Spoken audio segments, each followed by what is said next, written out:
Hello and welcome to this episode of Central Intelligence. I'm Cal Bussin. And I'm Kate Steingraber. On August 10th, the Route 66 Festival was held to honor the rich history and culture of the event. Gladys Hernandez and Addison Pierman report on this long-standing tradition.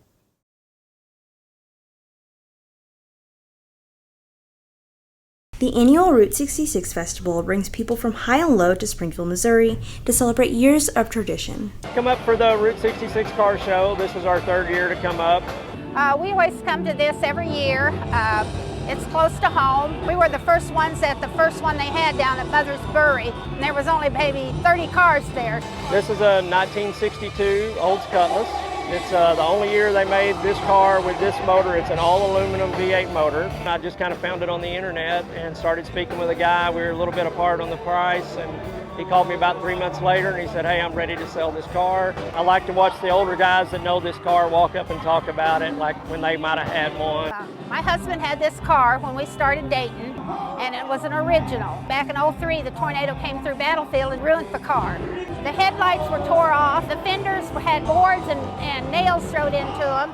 The windows on this side was broke, so my husband brought it home and turned it into a street rod. I used to run a car show down there in Harrison during Crawdad days, and we had up to 260 cars, which for us was a big show. I mean, it's nothing on this scale. It's a year-round deal. I mean, when that show's over, you start in getting ready for the next show. I know what it takes, and they do an awesome job here. Yeah, it's amazing. It's just a good time, get together, good time for all of us. Signing off for Central Intelligence, this has been Gladys Hernandez and Addison Pierman reporting. This festival is also an event that draws people in from around the world.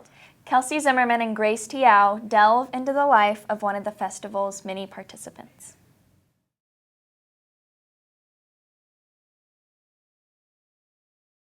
On August 9th and 10th, the 9th annual Route 66 Festival took place in the square. Charlie Arsenault is one of many automobile owners that participates in this event. I have about 20 classic cars that I've built.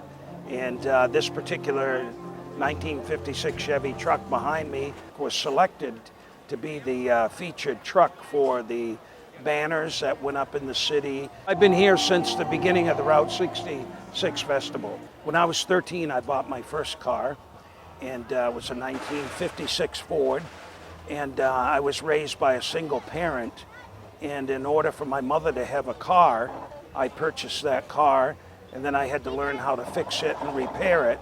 And then through life, I have bought various automobiles, and some of them I still have in my collection. My favorite part about this event, I think, is reliving the past. Each one of these automobile owners have a significant story. And I think the thing that we have in common, it kind of throws us into the past. To drive a 1956 or a 1950, there's a uniqueness about that, we've got something different, something special, and it's kind of fun.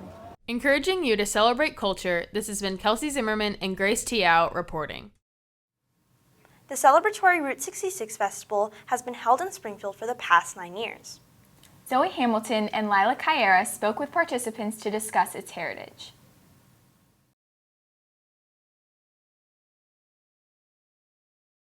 For those attending the Route 66 Festival, cars are more than just means of transportation. My girls, the daughters, and the grandkids, it's just a part of the heritage. It's just what it is. It's a piece of the family. I mean, it's one of us. Yeah. So, yeah. It's a piece of the family. It was my dad's truck.